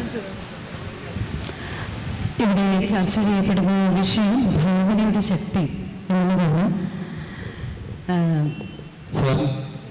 പൊന്നിയൻ സെൽവൻ പോലെയുള്ള സിനിമകളിലേക്ക് എഴുത്ത് പ്രവേശിക്കുമ്പോൾ അതിൽ സാറ് കാണുന്ന പരിമിതിയോ അല്ലെങ്കിൽ ഉത്കർഷയോ എന്താണെന്ന് ഒന്ന് സംവദിക്കാൻ പറ്റും? അതായത് തമിഴിൽ ഒരു എഴുത്തുകാരൻ എഴുത്തിനെ വിശ്വസിച്ച് ജീവിക്കാൻ പറ്റില്ല. അപ്പോൾ ഞാൻ ഒരുപാട് കാലം BSNL എംപ്ലോയി ആയിരുന്നു. BSNL എന്ത് ജോലി ചെയ്തിട്ടുണ്ടോ അതിന് തുല്യമായ മറ്റൊരു ജോലിയായിട്ട് മാത്രമേ ഞാൻ സിനിമയെ കണക്കാക്കുന്നു. തമിഴിലെ ഏറ്റവും പ്രശസ്തനായ സിനിമ എഴുത്തുകാരൻ ഞാൻ തന്നെയാണ്. ഏറ്റവും കൂടുതൽ വെൽ പെയ്ഡ് പേഴ്സണുമാണ്. ഒരു നല്ല തുക വാങ്ങുന്ന ഒരാൾ. അതുകൊണ്ട് എനിക്ക് ഒരുപാട് സ്വാതന്ത്ര്യം കിട്ടിയിട്ടുണ്ട്. ഇപ്പോൾ ഞാൻ ഇത്രയും വലിയ സ്ഥാപനങ്ങൾ ഉണ്ടാക്കിയിട്ടുണ്ട്, ഒരു പ്രസ്ഥാനം ഉണ്ടാക്കിയിട്ടുണ്ടെന്ന് പറഞ്ഞാൽ അതിൻ്റെ പിന്നിലുള്ള സിനിമയുടെ പണം തന്നെയാണ്. അതുകൊണ്ട് സിനിമ ഒരു പ്രൊഫഷൻ മാത്രമാണ്, അല്ലാതെ എനിക്ക് എൻ്റെ ഭാവനയിൽ ഒരു കലയൊന്നുമല്ല. അങ്ങനെ കലാപരമായ ഒരു സിനിമയ്ക്ക് ഞാൻ എഴുതിയിട്ടില്ല. അതുകൊണ്ട് ഒരു സിനിമയുടെ ആദരവുമല്ല, ഒരു സിനിമയെക്കുറിച്ചും ഒരു അഭിമാനവുമില്ല, ഒരു സിനിമയെക്കുറിച്ചും ഒരു ഉയർന്ന അഭിപ്രായവുമില്ല. അതെല്ലാം കൊമേഴ്ഷ്യൽ മൂവി മാത്രമാണ്. പിന്നെ ആർട്ട് എന്ന് പറയുന്ന രണ്ടാണ്: പ്യൂർ ആർട്ട്, അഡാപ്റ്റഡ് ആർട്ട് അല്ലെങ്കിൽ അപ്ലൈഡ് ആർട്ട്. സിനിമ അല്ലെങ്കിൽ ഡ്രാമ അല്ലെങ്കിൽ സിനിമ പാട്ട് ഇതെല്ലാം അപ്ലൈഡ് ആർട്ടാണ്. അപ്ലൈഡ് ആർട്ട് എന്ന് പറയുന്നത് ഒരു ഇൻസ്പിറേഷൻ ഉള്ള ഒരു സംഭവം അതിനുണ്ട്. പക്ഷെ അത് നിങ്ങളൊരു ഫോമിലേക്ക് വേണ്ടി നിങ്ങൾ അഡാപ്റ്റ് ചെയ്യുകയും വേണം, അതിനെ മാറ്റുകയും വേണം. അപ്പോൾ അതിലൊരു ക്രാഫ്റ്റും കൂടിയാണ്. കൂടുതൽ മുന്നിൽ നിൽക്കുന്നത് ക്രാഫ്റ്റാണ്. അപ്പോൾ സിനിമയ്ക്ക് വേണ്ടി തിരക്കഥ എഴുതുക എന്ന് പറയുന്നത് ഭാവന അതിൽ വേണം, ഫിക്ഷൻ ക്വാളിറ്റി അതിൽ വേണം. പക്ഷേ സിനിമ എന്നൊരു മീഡിയയ്ക്ക് വേണ്ടിയിട്ട് അത് അഡാപ്റ്റ് ചെയ്യുക ചെയ്യുന്നത്. It's applied art. അതിന് മാറ്റിയെടുക്കുക ചെയ്യുന്നത്. ഫോർ എക്സാമ്പിൾ, പൊന്നിയിൻ സെൽവൻ പോലെ ഒരു പടത്തിന് തിരക്കഥ എഴുതുമ്പോഴുള്ള പ്രശ്നം എന്താണെന്ന് വെച്ചാൽ ഒരു ഡയലോഗ് പോലും 6 or 7 വാക്കിന് മുകളിൽ ഉണ്ടാകാൻ പറ്റില്ല. എന്തുകൊണ്ട്? സബ് ടൈറ്റിലേക്ക് ഉള്ളിൽ നിൽക്കണം.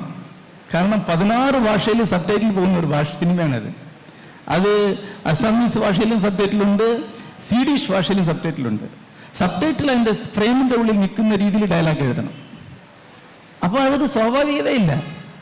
എന്നാൽ അത് സ്വാഭാവികം തോന്നുകയും വേണം, ആർട്ടിഫിഷ്യൽ ആവുകയും പാടില്ല. ഒറ്റ വാക്കുകളായിട്ടും ഡയലോഗ് ഉണ്ടാവുക. ഇതുപോലെ ചില ക്രാഫ്റ്റിൻ്റെ ഒരു ഇതുണ്ട്. ഈ ക്രാഫ്റ്റ് ഞാൻ സംവിധായകന് കൊടുക്കുകയും അതിനുള്ള പ്രതിഫലം പറ്റുകയും ചെയ്യുന്നുണ്ട്. അത്രേ സിനിമയെക്കുറിച്ച് ഞാൻ കരുതുന്നുള്ളൂ. ഇത് എൻ്റെ ഫിക്ഷൻ എഴുതാനുള്ള കഴിവിലെ ഒരു ചെറിയ ഭാഗം സിനിമയിലേക്ക് വിൽക്കുകയും അതുകൊണ്ട് കാശുണ്ടാക്കുകയും ചെയ്യുന്നു എന്ന് മാത്രമേ പറയാൻ പറ്റുള്ളൂ. നമ്മുടെ ഇതിൽ 100 സിംഹാസനങ്ങളിൽ നമ്മുടെ കപ്പനുള്ള ധർമ്മപാലൻ IAS സെലക്ഷൻ കിട്ടുന്ന സമയത്ത്, ഇൻ്റർവ്യൂ സമയത്ത് ചോദിക്കുന്നൊരു ചോദ്യമുണ്ട്. പിന്നെ ഒരു പക്ഷത്ത് നായാടിയും എതിർപക്ഷത്ത് പിന്നെ നമ്മുടെ ന്യായവും നിന്ന് കഴിഞ്ഞാൽ ഏത് പക്ഷത്തായിരിക്കും നിങ്ങൾ നിൽക്കുക എന്നുള്ള ചോദ്യമുണ്ട്. അപ്പോൾ കാപ്പൻ അതിന് പറയുന്ന മറുപടി, നായാടി കൊലപാതകം ചെയ്താൽ പോലും ഞാൻ ആ പക്ഷത്താണ് നിൽക്കുക എന്നുള്ളതാണ്. അപ്പോൾ ഒരു പ്രൊഫഷൻ എന്ന രീതിയിൽ അങ്ങനെ പറയാനുള്ള ഒരു ഇന്ത്യൻ ഭരണഘടനയും ഒക്കെ വളരെ കൃത്യമായിട്ട് ചെയ്യുന്ന രീതിയിലേക്ക് അത് എങ്ങനെ വായിച്ചെടുക്കുക എന്നുള്ളതാണ് എൻ്റെ ചോദ്യം. അതായത് പലപ്പോഴും അവിടെ ഒരു IAS ഉദ്യോഗത്തിന് പോകുന്ന ഒരാൾ പറയേണ്ട ഉത്തരം എന്ന് പറയുന്നത് ഞാൻ ചട്ടത്തിൻ്റെ അല്ലെങ്കിൽ നിയമത്തിൻ്റെ ഭാഗത്ത് മാത്രം നിൽക്കും എന്നൊരു ഉത്തരം പറഞ്ഞാൽ മാത്രമേ അവിടെ ജോലി കിട്ടുകയുള്ളൂ. പക്ഷേ അയാൾ അതല്ല പറയുന്നത്. അപ്പം അങ്ങനെ പറയുമ്പോൾ ഒരാൾക്ക് അത് ജോലി കിട്ടാൻ സാധ്യതയില്ല. പക്ഷേ അവിടെ ഉണ്ടായിരുന്ന ഒരാൾ ആ ഉത്തരം ബോധ്യപ്പെട്ടതുകൊണ്ട്, അത് ഹോണസ്റ്റായ ഉത്തരം ആയതുകൊണ്ട് അയാൾ ജോലി കിട്ടി. അങ്ങനെ IAS ഉള്ള മാത്രമല്ല പല ജോലി ഇതിലും ചില മിറക്കിൾസ് സംഭവിക്കും. ചിലപ്പം ശരിയുള്ള ഉത്തരത്തിന് അതിലേക്കാളും കൂടുതൽ ഹോണസ്റ്റായ ഉത്തരം അംഗീകരിക്കപ്പെടും. അത് പല അനുഭവങ്ങളും പലർക്കും ഉണ്ടാവും. ചില ഇൻ്റർവ്യൂകളിൽ ഹോണസ്റ്റായിട്ട് പറഞ്ഞുകൊണ്ട് yes it is wrong but it is honest, അതുകൊണ്ട് ഞാൻ എന്നെ അംഗീകരിക്കുന്നു എന്ന് പറയാൻ സാധിക്കും. അവിടെ ഹോണസ്റ്റിക്കാണ് കൂടുതൽ പ്രാധാന്യം ഉള്ളത്. പിന്നെ അതൊരു സാധാരണ വരിയല്ല. അതായത് ജസ്റ്റിസ് എന്നോ അല്ലെങ്കിൽ മൊറാലിറ്റി എന്നോ അല്ലെങ്കിൽ എത്തിക്സ് എന്നോ പറയുന്നതിൽ ഒരു ടെമ്പററി സ്വഭാവമുണ്ട്, ഒരു പെർമനൻ്റ് സ്വഭാവമുണ്ട്. ടെമ്പററി ആയിട്ട് ഈ ചുറ്റുപാടും ഈ സന്ദർഭത്തിൽ ശരി തെറ്റൊന്നുണ്ടാവും. പക്ഷെ ചരിത്രത്തെ സംബന്ധിച്ച് എടുത്തു നോക്കുമ്പോൾ ശരി തെറ്റ് മാറും. അതാണ് ലോങ് ടൈം ജസ്റ്റിസ് അല്ലെങ്കിൽ ലോങ് ടൈം എത്തിക്സ് എന്നൊന്നുണ്ട്. ഒരു എഴുത്തുകാരൻ നിലയ്ക്ക് ഈ ലോങ് ടൈം ജസ്റ്റിസിൽ കൂടുതൽ വിശ്വസിക്കാൻ ആഗ്രഹിക്കുന്ന ഒരാളാണ് ഞാൻ. അത് തന്നെയാണ് അതിൻ്റെ അവരി.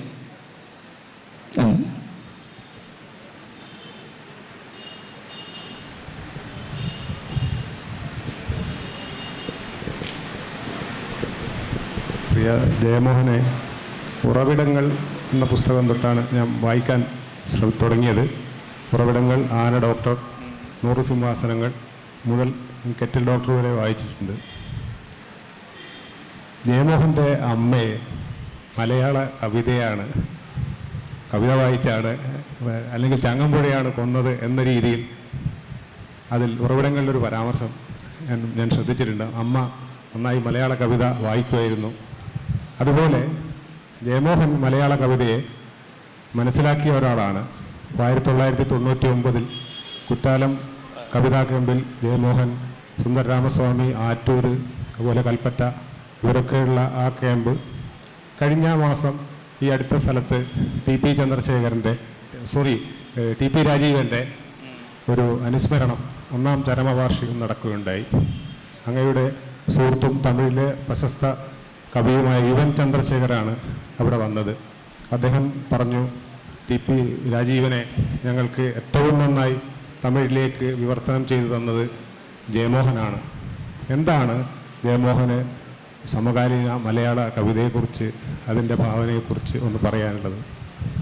അതായത് മലയാള കവിതയിലേക്ക് ഞാൻ പറഞ്ഞത് എൻ്റെ അമ്മയിലൂടെയാണ്.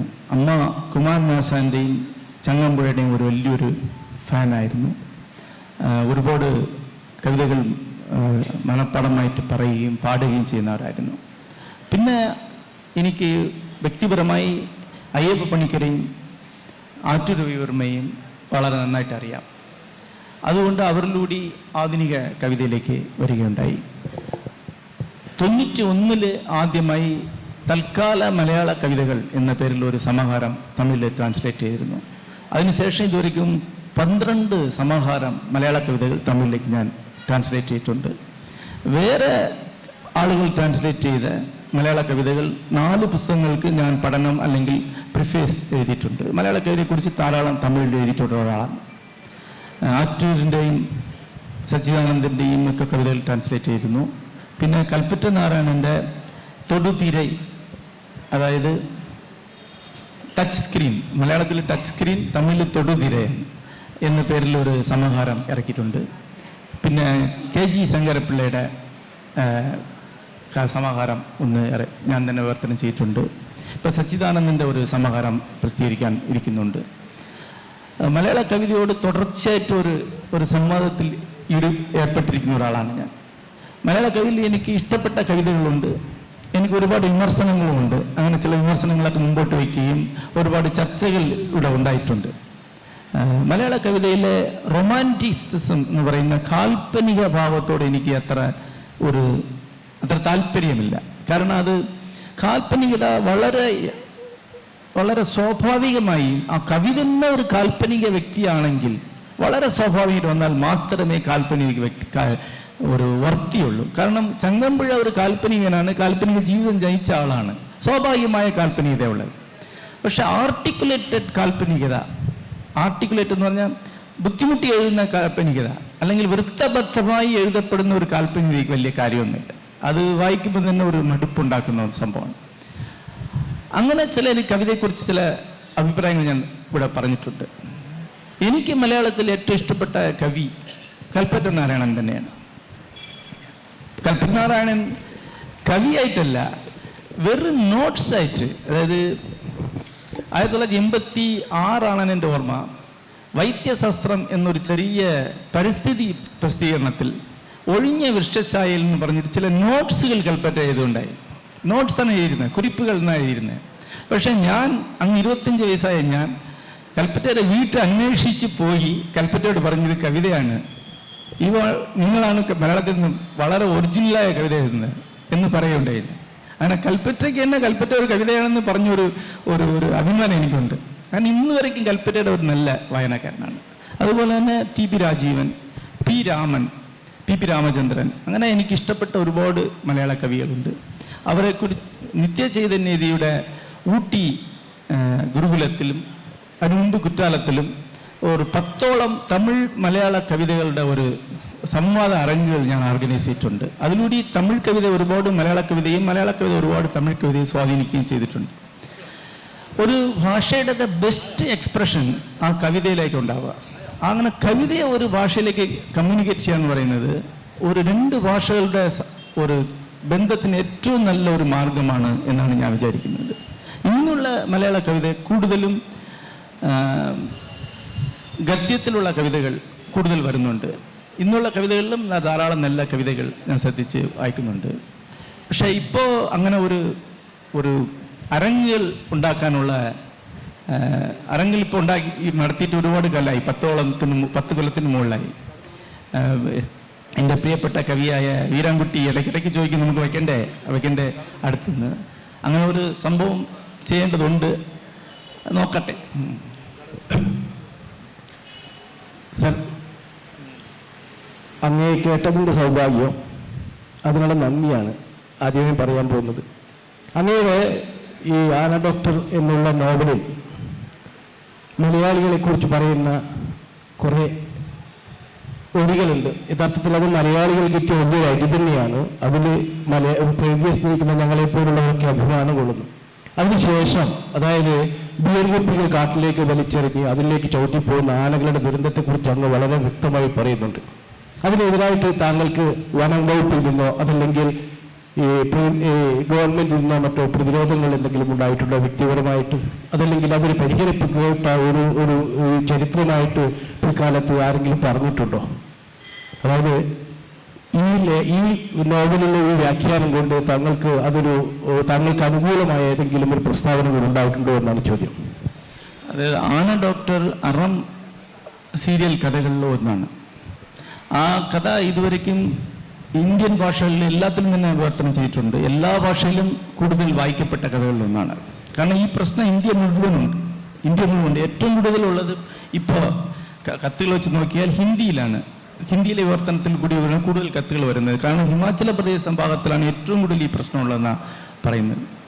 കർണാടകത്തിലും ഒരുപാട് ആളുകൾ ഏറ്റിട്ടുണ്ട്. പക്ഷേ പൊതുവെ വനം വകുപ്പ് ഈ കഥ വളരെ സ്വീകരിക്കുക ചെയ്യുന്നത്. കാരണം അവരുടെ തലവേദനയാണ് ഈ പ്രശ്നം. അവരുടെ മേജർ പ്രശ്നം ഈ പറയുന്ന മദ്യപന്മാർ കുപ്പി വലിച്ചെറിയലാണ്. ഈ ഒരു 2 ആഴ്ചയ്ക്ക് മുമ്പ് പോലും കർണാടകത്തിലെ ഒരു വനംവകുപ്പ് ഉദ്യോഗസ്ഥൻ ഈ കഥയെ റെഫർ ചെയ്ത് ഒരു ഫോട്ടോസ് വാട്സപ്പിൽ ട്വിറ്ററിൽ ഷെയർ ചെയ്തിരുന്നു.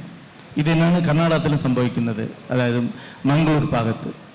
അതുകൊണ്ട് ഇതൊരു പ്രചരണ കഥയായിട്ട് വനംവകുപ്പ് തന്നെ ഏറ്റെടുക്കുകയും കൂടുതൽ അച്ചടിക്കുകയും ചെയ്തിട്ടുണ്ട്. ഇതിന് കോപ്പിറൈറ്റ് ഇല്ലല്ലോ.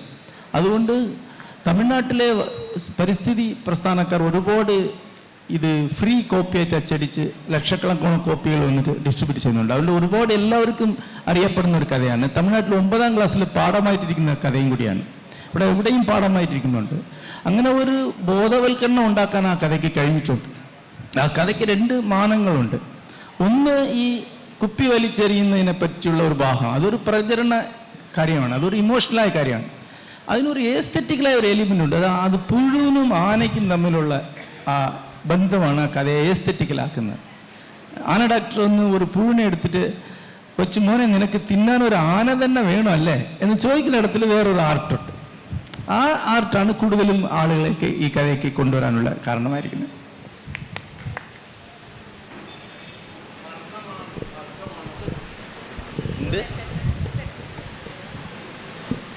സർ, വർണ്ണമാണോ വർഗമാണോ ഏറ്റവും പ്രധാനം? ഈ സുഭാഷണങ്ങളുടെ പശ്ചാത്തലത്തിൽ പറഞ്ഞാൽ മതി. അതായത് എല്ലാ സ്ഥലത്തും വർഗം എന്ന് പറയുന്നത് പലതരം വർണ്ണങ്ങളിലുകൂടി ഓപ്പറേറ്റ് ചെയ്യുന്നതാണ്. ഇപ്പോൾ വർണ്ണം എന്ന് നമ്മൾ പറയുമ്പോൾ അതൊന്ന് ഒരു ഇന്ത്യൻ ഫിനോമിനാണെന്ന് നിങ്ങൾക്ക് തോന്നും. നിങ്ങൾ അമേരിക്കയിൽ പോയിട്ടുള്ളവർക്കറിയാം, അമേരിക്ക വളരെ ശക്തമായ വർണ്ണവ്യവസ്ഥ നിൽക്കുന്ന ഒരു രാജ്യമാണ്. അവിടെ ഒരു കൗണ്ടിയിൽ മിക്കവാറും എല്ലാവരും സായിപ്പന്മാരായിരിക്കും. അത് ഐറിഷ് അല്ലെങ്കിൽ ആംഗ്ലോ സാക്സൺ വംശജർ മാത്രമായിരിക്കും. ഒരു ഇന്ത്യക്കാരൻ പോലും ഉണ്ടാവില്ല. എന്നിട്ട് ഒരു 2 ഇന്ത്യക്കാർ അവിടെ വീട് വാങ്ങിക്കഴിഞ്ഞാൽ ഉടനെ അവിടെയുള്ള സായിപ്പ്മാർ വീട് വിറ്റിട്ട് പോയി തുടങ്ങും. ആ സ്ഥലത്തിൻ്റെ വില ഇറങ്ങും. കൂടുതൽ ഇന്ത്യക്കാർ അകത്തേക്ക് വരും. കുറേ കഴിയുമ്പോൾ അത് മുഴുവൻ ഇന്ത്യക്കാരുടേതാവും. ഇന്ത്യയും ചൈനക്കാരും ഏഷ്യൻസ് മാത്രമാവും. ഇന്നൊരു കറുത്തവർക്കാർ അവിടെ ഒരു വീട് വാങ്ങുകയാണെങ്കിൽ ഈ ഇന്ത്യക്കാരൻ വിറ്റിട്ട് പോകും. കുറേ കഴിയുമ്പോൾ അത് കറുത്തവർക്കാരുടെ കൗണ്ടി മാത്രമാവും. അമേരിക്കയിൽ പോയി കഴിഞ്ഞാൽ കറുത്തവർക്കാരുടെ county, Asian county, Hispanic county and the white county. വർണ്ണവ്യവസ്ഥ അവിടെ വളരെ ശക്തമായി നിൽക്കുന്നുണ്ട്. അത് തന്നെയാണ് വർഗം. അത് ഒഴിവാക്കിക്കൊണ്ട് ഒരു ശുദ്ധമായ വർഗം എന്നൊക്കെ ചർച്ച ചെയ്യുന്നതിൽ ഒരർത്ഥവുമില്ല. ഒരു കറുത്തവർക്കാരൻ ചെയ്യുന്ന ജോലി തന്നെയാണ് ഒരു വെളുത്തവർക്കാരൻ ചെയ്യുന്നതായിരിക്കും. പക്ഷെ അവർ തമ്മിൽ വേറെ വർണ്ണവുമാണ്. ലോകം മുഴുവൻ അങ്ങനെ തന്നെയാണ്. അപ്പോൾ വർണ്ണം തന്നെയാണ് കണ്ട് മുന്നിൽ നിൽക്കുന്ന യഥാർത്ഥം. വർഗം എന്ന് പറയുന്നത് ഒരു അസംഷൻ അല്ലെങ്കിൽ ഒരു ഭാവന മാത്രമാണ്. അത് നിങ്ങൾക്ക് അങ്ങനെ ഭാവിക്കുകയും അങ്ങനെ യുദ്ധം ചെയ്യുകയൊക്കെ ചെയ്യാം. പക്ഷെ കണ്ണിൻ്റെ മുമ്പിൽ നിൽക്കുന്ന യഥാർത്ഥം വർണ്ണം തന്നെയാണ്. ഇവിടെ മാത്രമല്ല, യൂറോപ്പിലും അമേരിക്കയിലും ലോകം മുഴുവനും അങ്ങനെ തന്നെയാണ്. ബഹുമാനപ്പെട്ട ജയമോഹൻ സർ, താങ്കൾക്ക് താങ്കളുടേതായ സാഹിത്യ പദപ്രയോഗ സന്ദർഭങ്ങളെക്കുറിച്ചുള്ള വ്യക്തമായ നിലപാടുകൾ ഉണ്ട്. ഇവിടെ ഇരിക്കുന്ന ഓരോ സംവേദകനും സാഹിത്യാസ്വാദകർക്കും എഴുത്തുകാർക്കും ഓരോ നിലപാടുകളുണ്ട്. ഉദാഹരണമായി നേരത്തെ പറഞ്ഞ ചില പദപ്രയോഗങ്ങൾക്ക് സമൂഹത്തിൽ ഇന്ന് മാറിക്കൊണ്ടിരിക്കുന്ന അർത്ഥം തന്നെയാണ് ഉള്ളത്. അതിനെ ഒരു ജനറലൈസ്ഡ് ആയിട്ടുള്ള അർത്ഥം ആയി തള്ളിക്കളയേണ്ടതില്ല എന്നാണ് ഒരു ആസ്വാദക എന്ന നിലയിൽ എൻ്റെ ഒരു എളിയ അഭിപ്രായം. അല്ലാതെ നമ്മൾ ഇത്തരം പദപ്രയോഗങ്ങൾ അതിനെ വൈയാകരന്മാരെ വിളിച്ച് അതിൻ്റെ പദനിഷ്പത്തിയെക്കുറിച്ച് ചർച്ച ചെയ്യേണ്ട ഇതാണ് എന്നുള്ള തരത്തിലുള്ള ഒരു സമീപനം നമ്മൾ പുലർത്തുന്നത് ശരിയാണോ എന്നൊരു സന്ദേഹമുണ്ട്. നമ്മൾ ഇത്തരം വേദികളിലല്ലാതെ ഈ ഇങ്ങനെയുള്ള കാര്യങ്ങൾ എവിടെ വെച്ചാണ് സർ ചർച്ച ചെയ്യുക? താങ്കളുടെ അഭിപ്രായം മനസ്സിലാക്കി നന്ദി. വേറെ ചോദ്യങ്ങൾ?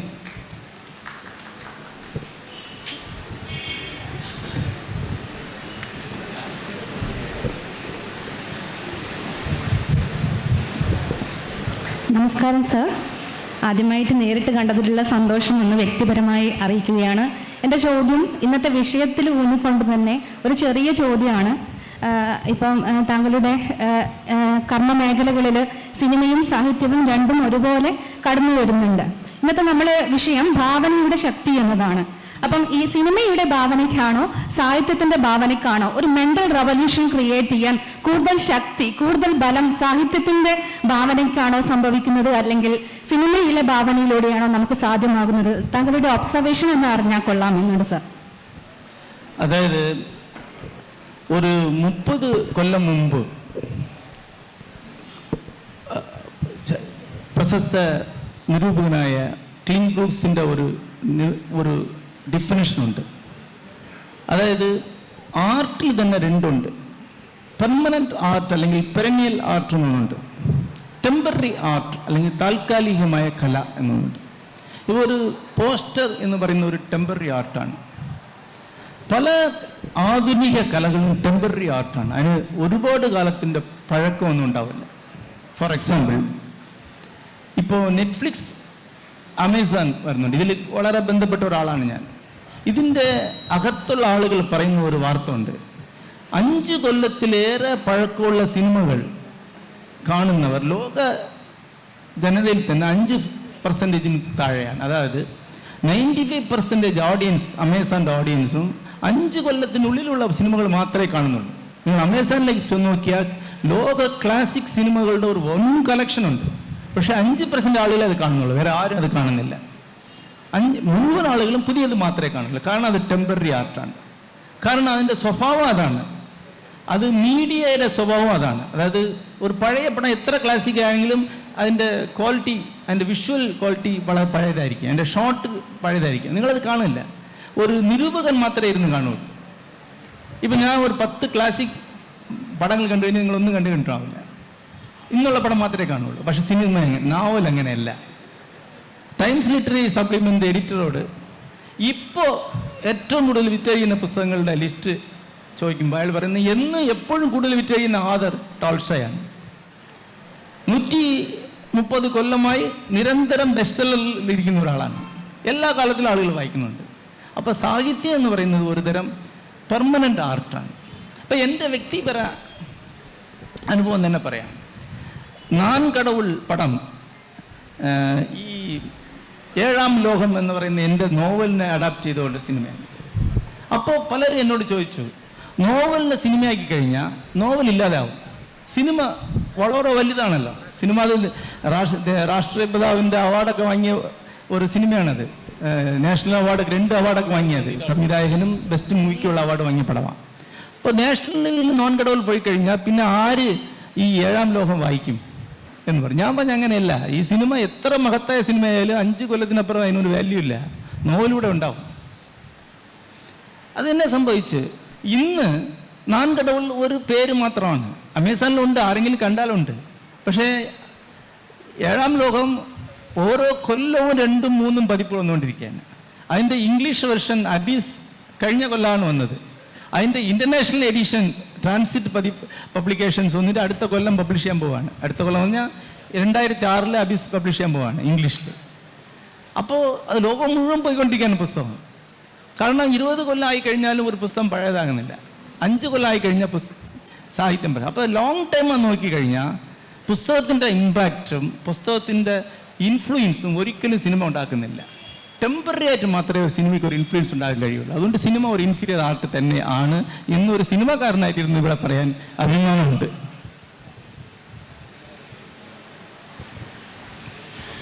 ഭാവനയുടെ ശക്തി എന്ന സെഷനിലൂടെയാണ് നമ്മൾ കടന്നുപോയത്. ഇപ്പോൾ കാണികളുടെ ഇടപെടൽ കൂടി നടന്നു കഴിഞ്ഞിട്ടുണ്ട്. സമയപരിമിതി ഏറെയുണ്ട് എന്നുള്ളത് നമുക്ക് എല്ലാവർക്കും അറിയാം. അതുകൊണ്ട് തന്നെ ഈ ഒരു സെഷൻ വൈൻഡപ്പ് ചെയ്യാനുള്ള സമയമായിട്ടുണ്ട്. എല്ലാവർക്കും നന്ദി. സുഹൃത്തുക്കളെ, ഈ വേദിയിലിരുന്ന് സംസാരിക്കുമ്പോൾ ഒരു അഹങ്കാരത്തിൻ്റെ ഒരു ഭാഷ എൻ്റെ ഭാവനയിൽ എൻ്റെ ഇതിലുണ്ട്. പക്ഷേ ഇത് മലയാളികളിൽ നിന്നും ഒരു മലയാളിയായ ഞാൻ പഠിച്ചതാണ്. PK ബാലകൃഷ്ണൻ ഞാൻ പഠിച്ച ഒന്നാണ്. തമിഴിൽ ഒട്ടും പരിചയമില്ലാത്ത ഈ ഭാഷ അവിടെ പ്രയോഗിച്ച ഒരാളാണ് ഞാൻ. അതുകൊണ്ട് ഒരു സർക്കാരിൽ നിന്നും ഒന്നും സ്വീകരിക്കില്ല എന്നൊരു പ്രഖ്യാപനം നടത്താനുള്ള ഒരു ചങ്കൂറ്റം ഒരു മലയാളിയായി PK ബാലകൃഷ്ണൻ എനിക്ക് കിട്ടിയതാണ്. അതുകൊണ്ട് ഈ അഹംഭാവത്തിനെ ക്ഷമിക്കണമെന്ന് ഞാൻ ചോദിക്കാൻ ആഗ്രഹിക്കുന്നില്ല. ഇതൊരു എഴുത്തുകാരൻ്റെ സ്വാഭാവികതയാണെന്ന് മനസ്സിലാക്കണമെന്ന് മാത്രം അഭ്യർത്ഥിച്ചുകൊണ്ട് എല്ലാവർക്കും നമസ്കാരം. നന്ദി. നന്ദി സർ. ഇനി ഈ ഒരു സെഷന് അതിൻ്റെ ഔപചാരികമായ നന്ദി അറിയിക്കുന്നതിന് വേണ്ടി ശ്രീ CP ബിജുപ്രസാദിനെ സ്നേഹപൂർവ്വം ക്ഷണിക്കുകയാണ്. ഏറെ ബഹുമാനത്തോടെ വിജയമോഹൻ സാർ ഡിഗ്രി ക്ലാസ്സിൽ 100 സിംഹാസനങ്ങൾ എന്ന നോവൽ പഠിപ്പിച്ചപ്പോൾ ഈ ഒരു എഴുത്തുകാരനെ കാണണമെന്ന് ആഗ്രഹമുണ്ടായിരുന്നു. ആ ഒരു എഴുത്തുകാരൻ്റെ തന്നെ ക്ലാസ്സിൽ നന്ദി പറയാൻ അവസരം കിട്ടിയതിൽ വളരെയധികം സന്തോഷമുണ്ട്. സമയം കൂടുതൽ ചെലവഴിക്കുന്നില്ല. തീർച്ചയായിട്ടും വളരെ മനോഹരമായിട്ട് ഒറ്റ ശ്വാസത്തിൽ വായിച്ചെടുക്കാൻ കഴിഞ്ഞ ഒരു നോവലാണ് 100 സിംഹാസനങ്ങൾ. പറയാൻ ഒരുപാടുണ്ട്, ചോദ്യങ്ങൾ ഒരുപാടുണ്ട്. പക്ഷേ ഇവിടെ കൃത്യമായ നിയന്ത്രണമുള്ളതുകൊണ്ട് തന്നെ കൂടുതലൊന്നും പറയാൻ ഉദ്ദേശിക്കുന്നില്ല. വളരെ മനോഹരമായിട്ട് ഭാവനയുടെ ശക്തി എന്താണെന്ന് രചനയിലൂടെ കാണിച്ചു തന്ന ആന ഡോക്ടറായാലും അതേപോലെ തന്നെ 100 സിംഹാസനങ്ങളായാലും തമിഴ് സാഹിത്യകൃതികളായാലും വളരെ മനോഹരമായിട്ട്, ഒരുപക്ഷെ നേരത്തെ നമ്മൾ പറഞ്ഞ പോലെ തന്നെ മലയാളത്തിലെ നമ്മുടെ സാധാരണ വാക്കുകൾ പോലും അർത്ഥം പറഞ്ഞു തന്നത് ഒരു തമിഴ് മലയാളം സാഹിത്യകാരനാണ് എന്നുള്ളതാണ്. അത്രയധികം മലയാളത്തെ കൃത്യമായി മനസ്സിലാക്കിയെടുത്ത അദ്ദേഹം എന്തായാലും ഈ ഒരു കടത്തനാട് ഫെസ്റ്റിവൽ വന്നതിൽ വളരെയധികം സന്തോഷമുണ്ട്. ഹൃദയംഗം അതേപോലെ തന്നെ ഇതിന് കൂടെ ചർച്ച നടത്തിയ ജ്യോതിഷിക്കും അതേപോലെ തന്നെ ഇത് കേട്ട് ചർച്ചകളിലൊക്കെ പങ്കെടുത്ത എല്ലാവർക്കും ഒറ്റ വാക്കിൽ നന്ദി പ്രകാശിപ്പിച്ചുകൊണ്ട് നിർത്തുന്നു. പ്രിയരെ, സർഗാത്മകതയാണ് സംസ്കാരത്തിന്റെ പരിചയ എന്ന ദൃഢവിശ്വാസത്തോടെ നാം കൊണ്ടുവന്ന കടത്തനാട് ലിറ്ററേച്ചർ ഫെസ്റ്റിവലിന്റെ 2ാം പതിപ്പിന്റെ 2ാം ദിവസമാണ് ഇന്ന് നടന്നുകൊണ്ടിരിക്കുന്നത്. അടുത്ത സെഷൻ ആരംഭിക്കുന്നത് സെഷൻ കഥ പറയുന്നു എന്നതാണ്. ഇതിൽ സംവദിക്കാനെത്തുന്നത് നമ്മുടെ പ്രിയങ്കരനായ ശ്രീ PK പാറക്കടവ് അദ്ദേഹമാണ്. അദ്ദേഹത്തെ സ്നേഹപൂർവ്വം ക്ഷണിക്കുന്നതോടൊപ്പം ഈ ഒരു സെഷന്റെ സ്വാഗത ഭാഷണം നടത്തുന്നതിനുമായി ശ്രീ രാജേഷ് പേപ്പിയെ സ്നേഹപൂർവ്വം ക്ഷണിക്കുന്നു.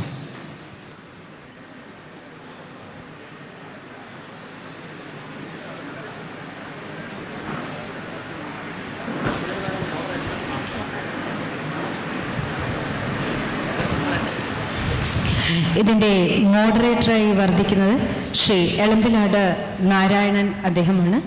അദ്ദേഹത്തെയും സ്നേഹപൂർവ്വം ക്ഷണിക്കുന്നതോടൊപ്പം ചടങ്ങിന് നന്ദി അറിയിക്കുന്നത് കൂടെ പറയുക.